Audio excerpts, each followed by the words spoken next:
ಧರ್ಮಸ್ಥಳದಲ್ಲಿ ಏನು ಅಪಪ್ರಚಾರವನ್ನ ತಿಮ್ಮರೋಡಿ ಬುರುಡೆ ಗ್ಯಾಂಗ್ನವರು ಮಾಡಿದ್ರು, ಅವರ ವಿರುದ್ಧ ಸೂಕ್ತವಾಗಿ ಕ್ರಮ ಕೈಗೊಳ್ಳಬೇಕು. ಅವರ ಆಸ್ತಿ ಪಾಸ್ತಿಗಳನ್ನು, ಚರಾಸ್ತಿ ಸ್ಥಿರಾಸ್ತಿಗಳನ್ನು ಮುಟ್ಟುಗೋಲು ಹಾಕೊಳ್ಬೇಕು.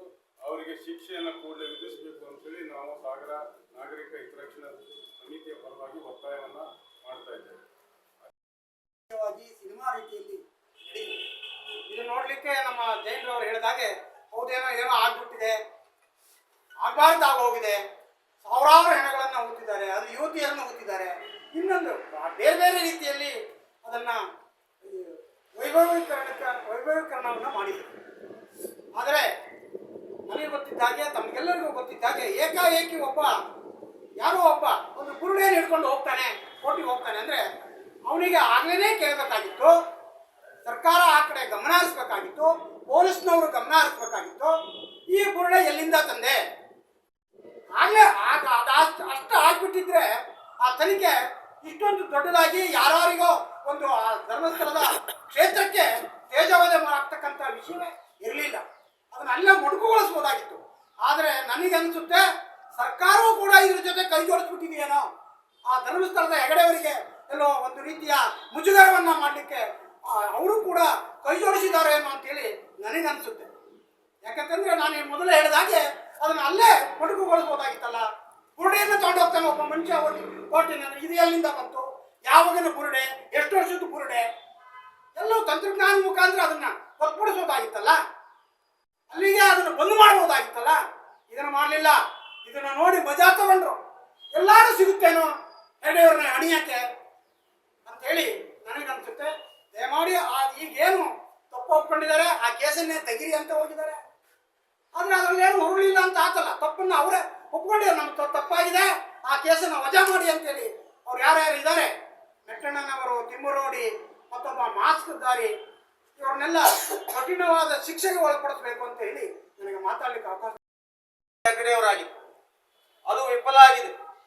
ಎಷ್ಟೊಂದು ವಿಚಿತ್ರ ಅಂತಂದ್ರೆ, ಯಾವುದೋ ಬುರುಡೆಯನ್ನ, ಆ ಬುರುಡೆಯನ್ನ ಕದ್ದು ಇಲ್ಲಿಂದ ಡೆಲ್ಲಿವರೆಗೆ, ಸುಪ್ರೀಂ ಕೋರ್ಟ್ ವರೆಗೂ ಅದನ್ನು ತಗೊಂಡು ಹೋಗಿದ್ದಾರೆ.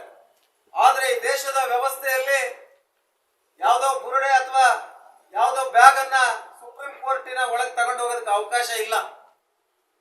ಎಲ್ಲ ಗೊತ್ತಿದ್ದಂತ ಈ ವಿಧಾನಸೌಧಕ್ಕೆ ಬಾಂಬ್ ಬಿಟ್ಟಿರ್ತಕ್ಕಂಥ ಆ ಮಟ್ಟಣ್ಣ ಅವರು ಆ ಬುರುಡೆ ತಗೊಂಡು ಅಲ್ಲಿ ಸುಪ್ರೀಂ ಕೋರ್ಟ್ ಅಲ್ಲಿ ಕೇಸ್ ಹಾಕ್ಬೇಕು ಅಂತೇಳಿ ಯೋಚನೆ ಮಾಡಿ ವಿಫಲರಾದ್ಮೇಲೆ ಬೆಳ್ತಂಗಡಿಯ ಕೋರ್ಟಿಗೆ ಬುರುಡೆ ತಗೊಂಡೋಗಿ ಸುಳ್ಳು ಹೇಳಿಕೆಯನ್ನ ಕೊಟ್ಟು ನ್ಯಾಯಾಂಗ, ಕಾರ್ಯಾಂಗ, ರಾಜ್ಯಾಂಗವನ್ನು ದಾರಿ ತಪ್ಪಿಸಿ ಆ ಕ್ಷೇತ್ರದ ಅವಹೇಳನವನ್ನ ಮಾಡಿದ್ದಾರೆ.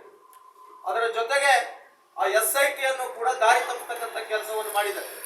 ಬಹಳಷ್ಟು ಜನ ಆ ಕ್ಷೇತ್ರವನ್ನ ಅತ್ಯಂತ ನಂಬಿಕೆ ಇದ್ದವರು ಕೂಡ ಎಲ್ಲೋ ಆಗ್ಬಿಟ್ಟಿದೆಯೇನ, ಏನೋ ಮಾಡಿಬಿಟ್ಟಿದಾರೇನೋ ಅಂತಕ್ಕಂಥ ಅನುಮಾನದಲ್ಲಿ ನೋಡ್ತಕ್ಕಂಥ ಕೆಲಸವನ್ನು ಕೂಡ ಮಾಡಿದ್ರು. ಇವತ್ತು ಏನು ಮಹೇಶ್ ಶೆಟ್ಟಿ, ತಿಮ್ಮರೋಡಿ ಆರೋಪಿಗಳು, ಆ 7 ಜನ ಆರೋಪಿಗಳ ವಿರುದ್ಧ ಸರ್ಕಾರಕ್ಕೆ ಮನವಿಯನ್ನ ಕೊಡ್ತಾ ಇದ್ದೀವಿ. ಕಾರಣ SIT ಅಂತಕ್ಕಂಥದ್ದು ಅತ್ಯಂತ ಪ್ರಮುಖವಾದಂತ ತನಿಖೆಗೆ ಬಳಸ್ಕೊಳ್ತಕ್ಕಂಥ ಈ ಒಂದು ಆಡಳಿತದಲ್ಲಿನ ಒಂದು ವ್ಯವಸ್ಥೆ ಅದು. ಈ ತನಿಖಾ ವ್ಯವಸ್ಥೆಗೆ ಒಂದು ಆರೋಪ ಕೇಳಿ ಬಂದ ತಕ್ಷಣ ಪೂರ್ವದಲ್ಲಿಯೇ ಯೋಚನೆ ಮಾಡೋದಕ್ಕೆ ಬೇಕಾದಷ್ಟಂತ ಇಂಟೆಲಿಜೆನ್ಸಿ ಇತ್ತು. ಈ ತನಿಖೆ ಸಮಿತಿ ಮಾಡ ವ್ಯವಸ್ಥೆ ಇತ್ತು. ಅದಿದ್ರೂ ಕೂಡ ಒಂದು SIT ಅಂತಕ್ಕಂಥದ್ದನ್ನ ರಚನೆ ಮಾಡಿದ್ರು. ಒಂದು ತನಿಖಾ ಸಂಸ್ಥೆಯನ್ನ ರಚನೆ ಮಾಡಿದ್ರೆ ಅದ ಆರಂಭದಿಂದ ತನಿಖೆ ಮುಗಿಯಲ್ಲಿವರೆಗೆ ಒಂದು ಬಿಳಿ ಆನೆ ಅದು ಅದನ್ನ ಸಾಕ್ತಕ್ಕಂಥದ್ದು. ಅದಕ್ಕೆ ಬೇಕಾದಂತ ಎಲ್ಲ ಪರಿಕರಗಳು, ವ್ಯವಸ್ಥೆಗಳು, TADA ಇಂದ ಹಿಡಿದು ಪ್ರತಿಯೊಂದನ್ನು ಕೂಡ ಸರ್ಕಾರ ವೆಚ್ಚ ಮಾಡೋದಕ್ಕೆ ಮಾಡದೆ ಹೋದ್ರೆ ಆ ತನಿಖೆ ಆಗೋದಿಲ್ಲ. ಅದಕ್ಕೆ ಮಾಡಿದ್ದಾರೆ. ಈಗ ಆ ತನಿಖೆನೂ ಕೂಡ ಆಗಿದೆ, ತನಿಖೆ ಆಗ್ತಾ ಇದೆ. ಸದರಿ ಪರಿಹಾರದ ಮೊತ್ತವನ್ನು ಸದ್ಬಳಕೆ ಮಾಡಬೇಕು ಎಂದು ಒತ್ತಾಯಿಸುತ್ತೇವೆ. ಶ್ರೀ ಕ್ಷೇತ್ರ ಧರ್ಮಸ್ಥಳದ ವಿರುದ್ಧ ಷಡ್ಯಂತ್ರ, ಪಿತೂರಿ ನಡೆಸದಂತೆ, ದೇಶದ ಇನ್ಯಾವ ಧಾರ್ಮಿಕ ಕ್ಷೇತ್ರಗಳ ವಿರುದ್ಧ ತಂತ್ರ ಕುತಂತ್ರಗಳು ನಡೆಸದಂತೆ ಪಾಠವಾಗುವಂತಹ ಕಠಿಣ ಶಿಕ್ಷೆಯನ್ನು ಆರೋಪಿಗಳಿಗೆ ನೀಡಬೇಕು ಎಂದು ಈ ಮೂಲಕ ಆಗ್ರಹಿಸುತ್ತೇವೆ.